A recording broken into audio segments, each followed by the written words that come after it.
Here's a couple of names from the past: Chinese cherry and Injun orange.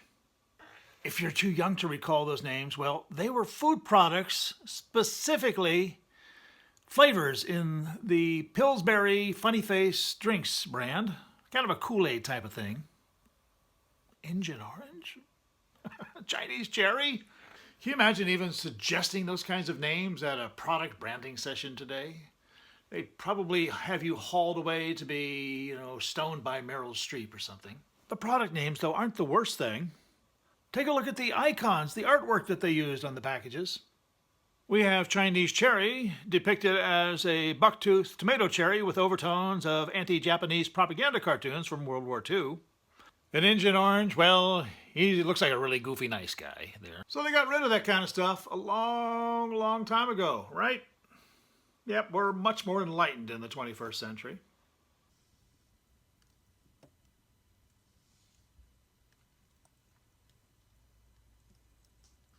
Wait a minute.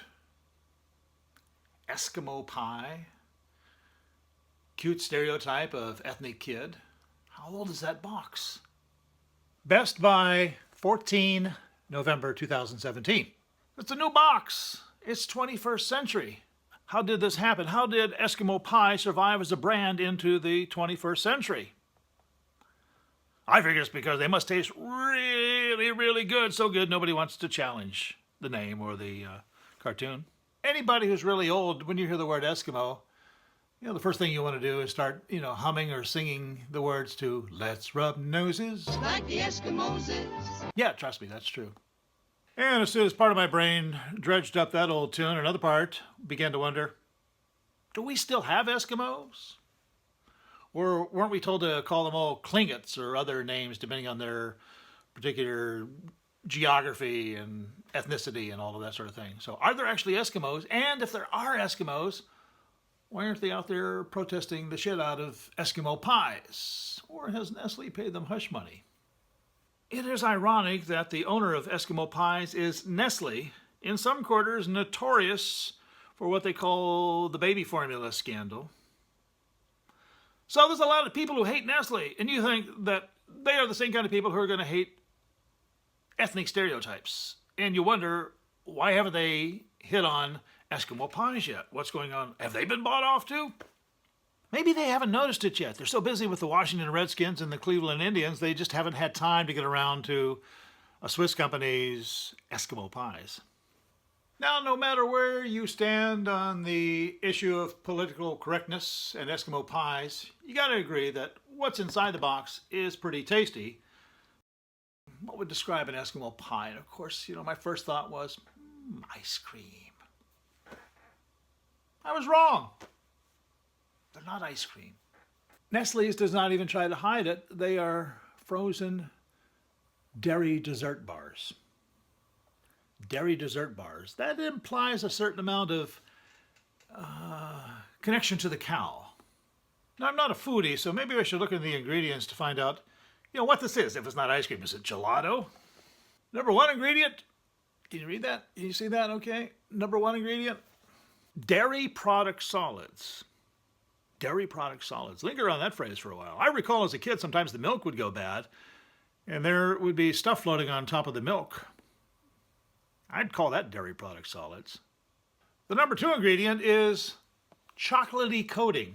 Not chocolate coating, but chocolatey. Chocolatey. It implies a state of chocolate likeness, similarity. Now, to be fair to Nestle, the number four ingredient in the chocolatey coating is coca, and the number seven ingredient is chocolate. So there you go, all you chocoholics. Savor that.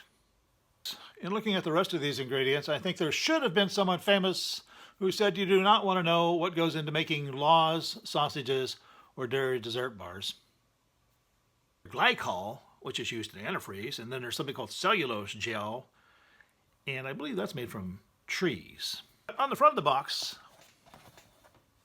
they do assure us that even though there's antifreeze and wood inside these dairy dessert bars, they contain no artificial flavors or coloring. Dairy product solids and antifreeze. Okay, just want to get that straight. Luckily, I only have two more of these chocolatey dairy dessert bars to finish off as I'm doing here. I'm sacrificing, by doing this, just in the name of science and justice. So I hope you do appreciate that, and that if you see me anywhere in life, whether it's on the street or on Facebook or on YouTube, just come out and put a little check mark on my cheek for like, just as I like Eskimo pies. Chocolatey. It's just a aftertaste of glycol. Nestles. Nestle's makes the very best chocolate.